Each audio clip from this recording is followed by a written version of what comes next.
Hi, this is Brian Lane for ThomasNet News. We're here at Inside 3D Printing in New York City. I'm at the MakerBot station with Nick. And Nick, what can you tell me about MakerBot's 3D printer? All right, so we have the MakerBot Replicator 2 desktop 3D printer, and it is a PLA-only machine with a build volume of 11 inches by 6 by 6, and can make amazing models at a very, very reasonable price.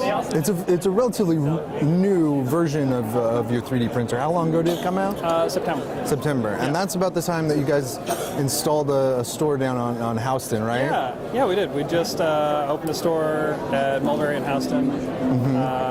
And this is kind of a face for MakerBot, right? People can come in and see what it's like. Yeah, because people kept wanting to go to our offices, and at the time we were in a garage. Yeah. So it wasn't anything super glamorous, but they're like, oh, I want to see how this whole thing works. And we're like, well, yeah. So now we actually have this retail outlet where we can say, go to the store, see what 3D printing actually is. They can see what prints look like. They can see the machines in action. So it's kind of like a version of this, only in one solid location. And so, what is the Replicator 2 dedicated to? Like, what are you?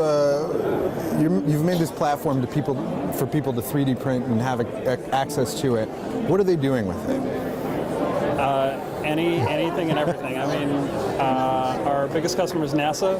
Wow. And like number 2 and 3 are like Hasbro and Georgia Tech. So. Wow. I mean, it's really hard to pin down what people are using it for, but. Can you tell us what NASA's making, or is that top secret? No, they're making stuff that's going to go into space. Yeah, that's crazy. It blows my mind. They're like, oh yeah, we're making satellite parts, and I'm like, I go to trade shows. I'm never really doing stuff well. So it's not just a 3D printer that's sort of putting that power into the hands of the people, but it's also helping the space program and helping research and development at colleges. Yeah, we think it's leading the next industrial revolution in that not only is it becoming a more accessible technology, but it's also becoming integral to these corporations, to these entities that have fueled space and fueled commerce for the past 150 years. So it's great, and seeing them actually interact with the technology on the other end where they're releasing files. Nokia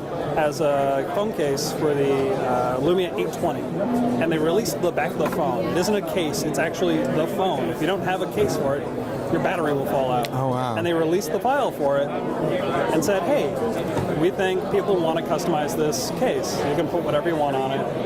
And they just put it out there because they see the power in it. And are they losing a nickel over one case that's not bought? No, they're losing nothing because people are saying, in my choice of phone, hey, I can actually make this mine. That's amazing. Adding value to their products. That's amazing. Well, thank you so much for talking to us. I'm Brian Lane for ThomasNet News here at Inside 3D Printing in New York City, printing the new industrial revolution. Thanks for watching.